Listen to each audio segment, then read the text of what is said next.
Hey, this is Mitch from Castro Valley Fitness. How are we all doing today? Today we're going to do something a little different. One of the big things that people have found during everything that's been going on with this shelter in place is that you cannot find home exercise equipment. It's just everyone's out of it, and as soon as they get it in, they sell right back out. So I'm going to show you how to make a good piece of equipment at home for not a whole lot of money and not a whole lot of time, and then we're going to do a workout with it. So we're going to make our very own sandbag right here. Okay, we use these at the gym all the time. They last a good long time and they're very versatile. So all you need here is you need a few things. You need an old pair of jeans you don't want anymore. You need some good duct tape. You need contractors' trash bags. Contractors' trash bags, I can't emphasize that enough. You don't want to use like a regular hefty bag unless you want sand all over wherever you're working. Contractors' trash bags, you can get them in any hardware store. And then you need sand, okay? Sand you can get in 50-pound bags from Lowe's for $5.50. I looked it up yesterday. So anywhere I'll have that. So that's all you need. So here's what you're going to do to make something like this. What you're going to do first is you're going to take your jeans, you're going to cut one of the legs off, okay? So you have a pair of jeans, just cut one of the legs off at the top. So you have a nice long tube of denim now. What you're going to do is then you're going to tape up the end, just one end, like this, nice and tight. You cannot use enough duct tape on that. So nice and tight. You're going to put the contractor's trash bag in it as it is. Okay, it's a pretty big bag, but you're going to put the whole thing in the bag. Cut off the end of the contractor's trash bag to give you plenty of room. Okay, you don't want to go too short on this, again, or else you're going to have sand all over the place. So cut it off so you don't have a gigantic bag, but just make sure you give yourself a lot of room, and you're just going to pour sand in the bag until it fills up what you have. Okay, with some room. So you want to fill it up to about here on the bag, give or take. Okay, so again, the contractor's trash bag is in it. Fill it up to right about here to give you a little bit of room. You're then going to tape the heck with the good duct tape the heck out of the end of that contractor's trash bag really well. You don't want to skimp on the duct tape on this step. And then you are going to, again, cut it off, kind of shove it all in the pants, and then duct tape the heck out of this end of the jeans. So you have duct tape here, contractor's trash bag filled with sand, duct tape the heck out of the contractor's trash bag and kind of shove it all in here, and then duct tape the heck out of this end of the jeans. Okay? Then you have a nice sandbag. This particular sandbag, there we go. This particular sandbag I think we've had in the gym for 4 or 5 years. So let's get to the workout. Okay, so one of the nice things about sandbags, and I say nice in quotes, is that sand moves. Okay, when you're lifting a weight or even a band, bands move too, but to a lesser extent, the sand's all over the place. I mean, this thing is, it moves around on you. So when you're doing exercises with it, it really challenges your core, your whole core, front to back, because you have to do a lot of stabilizing with the bag. So that's every exercise we're going to do today is going to take that into account, and it's one of the nice things about a sandbag. It makes it definitely a different piece of equipment. So the first exercise we're going to do is what we call a clean and squat. So you're going to grab the bag like this. I'm going to show you just what the move is, and then I'll break it down. So I'm going to push my hips back, bring the bag up like this, squat, bring it back down, bring it back up, squat, bring it back down. Okay, so when I'm doing, I'll show you this from the side because it's really important here.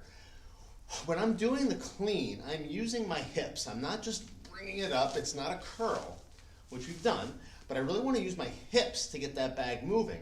When I'm doing that, I do not want to use my back. So I'm pushing my hips back, but I'm keeping my back straight. I'm kind of snapping my hips forward, bringing this up, and then squatting. Boom. Okay, it doesn't have to be an exaggerated movement. You don't have to push all the way back, come back up. Just kind of like a short, quick pop like that. What some people like to do when they clean that can kind of help is think about it almost like a little bit of a jump. So when you're here, just kind of jump a little bit. You can do that as well. That emphasizes it even a little bit more because when you jump, you're going to naturally bring your hips back to jump. So you can add that in. So we're going to go clean and squat. One exercise, two different moves for one exercise, okay? And then let's move on. All right, the next exercise we're going to do, we're going to call a rotational reverse lunge. There's a couple different ways to do this. I'm going to show you kind of the basic way, then I'm going to add on to it a little bit. So what you're going to do, start right here, stand up nice and tall. Really important here, because this exercise, again, is going to challenge your stability and your balance a little bit. So I want you to find a spot straight ahead of you. Keep looking at that spot. Do not take your eyes off that spot. What we're going to do is a reverse lunge. I'm going to step back, and I'm going to bring the bag to the side of the leg that I'm stepping back with. So let me show you. I'm going to step back with my right leg, and I'm going to bring the bag to my right side, come back up. Just like that. Okay? So one of the keys here is to make sure you're staying nice and upright. What I don't want you to do here is kind of lean forward, get yourself off balance. I want you to stay nice and upright as you do that, okay?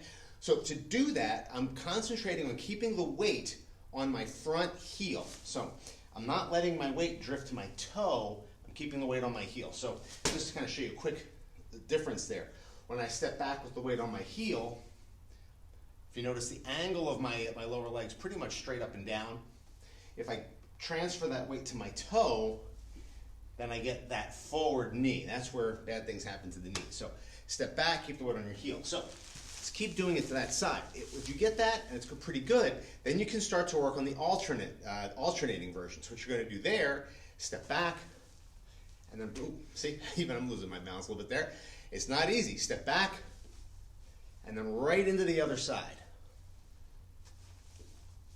The advanced movement to that one is to start really swinging that bag around. So bring it back, bring that bag all the way up, like that, okay? So that's the Sandbag Rotational Reverse Lunge. Okay, so this next move is called the Sandbag Rotational Overhead Press. So in case you hadn't noticed, with the bag, because of the instability of the sand itself, rotational movements are really effective with the bag. They hit the core a ton, so we tend to use a lot of that. So with the rotational overhead presses, again, there's a couple of different versions here. What I'm going to do is I'm going to bring the bag right here with my palms facing up. I'm going to press the bag overhead and then rotate to one side, kind of a quarter turn rotation, boom, right through there. So if you notice, I'm not just twisting, I'm actually rotating. So I'm actually stepping back and rotating my hips to the direction. Okay? So step back, rotate, boom. Then to the other side. Boom. Right through there. Okay? Right through that.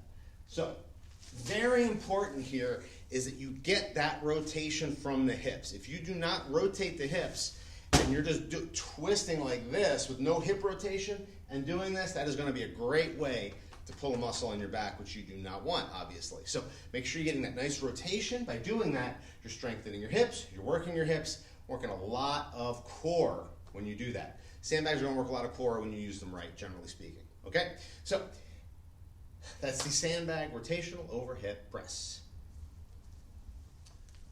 One more thing about the Rotational Overhead Press. This can be pretty challenging strength-wise for your shoulders. If you got tight shoulders or some shoulder issues, this one could be a challenge. So if it's a little too tough for you, what you can do is just hold the bag here and get that rotation in. Okay? This turns a little more into some core work. To progress this, what you're going to do is really kind of emphasize that kind of pull on the bag. Now when I do that, I'm making sure to keep my shoulders down. I'm not doing this, I'm doing this, okay? We've talked a lot in some of these videos about breathing and shoulder position. Go back and watch some of those because it's really important for this one, particularly the towel workout video from, I believe, 2 or 3 weeks ago. And that'll tell you a lot about how to build tension in your upper back so that you're not shrugging up and you're keeping your posture good. So just going to hold it right here, get that rotation, okay? Right through there. If the overhead press is a little tough for you, the farther out you hold the bag, the harder it's going to be. All right, let's move on. Okay, so we're going to finish up today with what we call, there's again 2 versions of this. Both of them are walking, kind of carries what we call them. First version is, we're just going to call it, I don't even know what to call this one, kind of a pull apart rack walk kind of a thing. Just going to hold the bag up here, pull it apart. So again, I really want to keep tension on the bag. I don't want to let it just hang there in this situation. I want to pull that bag apart, try to rip it right in the center. Probably not going to be able to do that, but that's fine. When I'm doing that, as always, I'm pulling my shoulder blades back and down. I do not want to shrug. So if you're seeing that from the side, it's going to look like this, not like this, okay? So that's what I'm going to do. So get that position, pull the bag a little bit. One way to kind of guarantee you're doing that is if those elbows are coming down, it's a good thing. If the elbows are coming out, bad thing, okay? Down, and I'm just going to walk. I'm just going to walk around the room, okay?